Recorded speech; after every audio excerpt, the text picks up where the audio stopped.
Hello. During this podcast, I want to talk about real estate strategy for uncertain times. And because this is where a lot of investors start getting stressed out about what is going on in the market. What should we do? Should I get out of real estate? Should I get into real estate? So I want to kind of clear the air. And, it's the elephant in the room right now, right? We're going through different changes.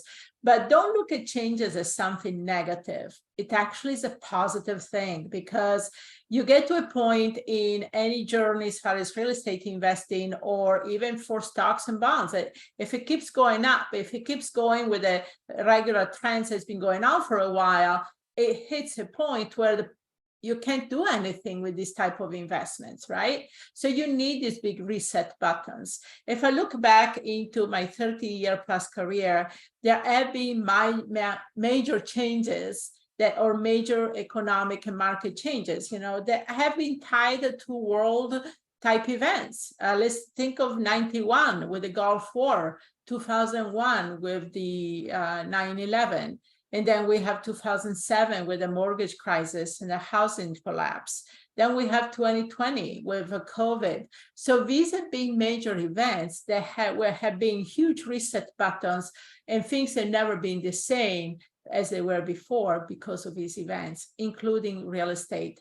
So as an investor, how do you know? How do you capitalize on chaos sometimes? Although I don't want to sound like you want to be a vulture at all, but you want to create win-win situation because there are people out there that need your help. There are people out there they don't know what to do, and that's what you're here for. So let's cover some of these area strategies that you should focus your attention on as a real estate investor during uncertain time.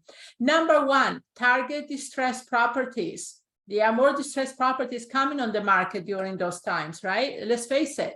There are properties that are going to foreclosure. People may be losing their job or for health reasons.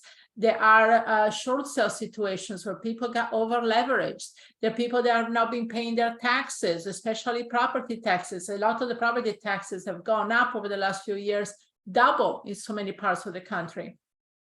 So there are a lot of situations and people don't have the money to fix the property up as much as before. So target distressed property is a big thing. The second thing is add value. Go for property that are highly distressed. I have a lot of students saying to me, well, I can't find inventory. Yeah, even during these times, there is no inventory. Well, this is actually a sign of the times that we're in. There's not enough inventory to keep up with the demand. But this has been happening even before, the economic changes we're going through with the millennials, the new generation coming up, having more disposable income, and also wanting to buy into the American dream. There is a lot less inventory. The population is growing worldwide, right? So, but there are properties there that have been built 40, 50, 60, 100 years ago that now need major rehab, major remodeling. And that's what you're here for as an investor, to take this property, turn them around and make them viable for new buyers. So targeting highly distressed property and adding value, and then do a fix and flip or buy and hold or rentals. Or if you are a wholesaler, provide these property, find these properties that need work and sell them to an end buyer who could be a landlord or a rehabber. Now, also, then the third thing you need to do during these times is explore creative financing. What is creative financing? It's about thinking outside the box, okay? This is actually a part of real estate that I've had a lot of interest in over the years. Even before I got into real estate myself, 30 plus years ago, I was very much interested in understanding how to buy property thinking outside the box.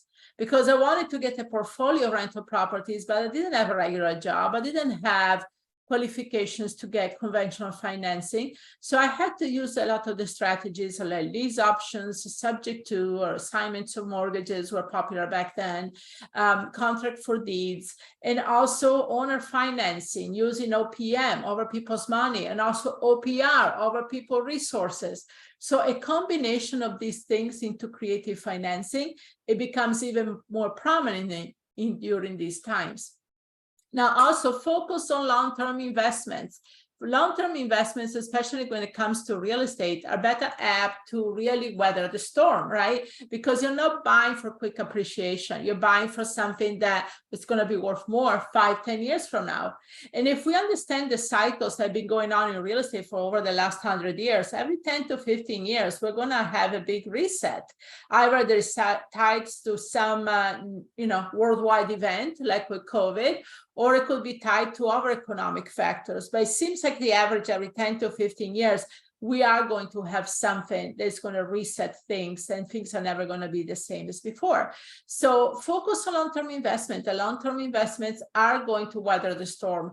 Give a chance to investments to come back up and surpass, because if we go back 100 years and we look at the properties, the way what they sold for in the 1920s, you could buy a house in the 1920s for $2,500. The same house right now goes for $600,000.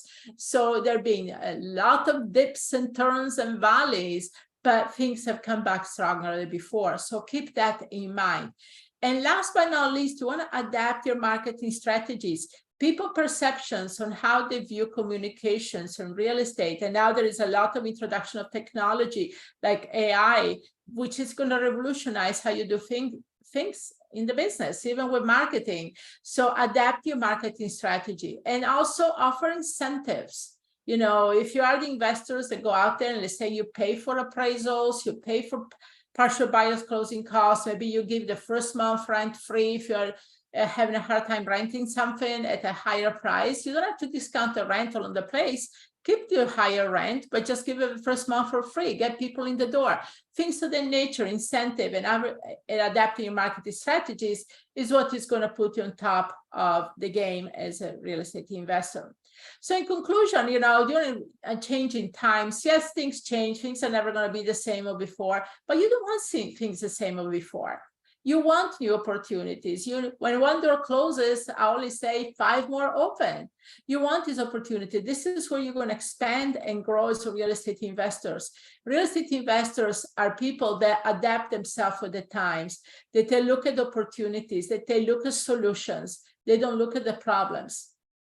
I talked to somebody that has been my mentor, and she's been in real estate for over 50 years. And I asked her, says, what was your secret to success? And she says, I fix things. I'm a solution person. I have fixed things all my life as far as real estate, and it's another way to fix some people's problem. So look at it that way. Fix people problems, provide solutions, be solution oriented, be positive, give hopes to people, because not everybody sees real estate as a good thing. There are people that feel like they're stuck with their piece of property. They're not in real estate. It takes a different mindset, right? You have the mindset. You are the solution oriented person. You're going to fix and help them fix their problem. You're going to create win-win situations, and everybody at the end is going to win. So in the end, don't look at changing times as missed opportunities. See as new doors to new opportunities.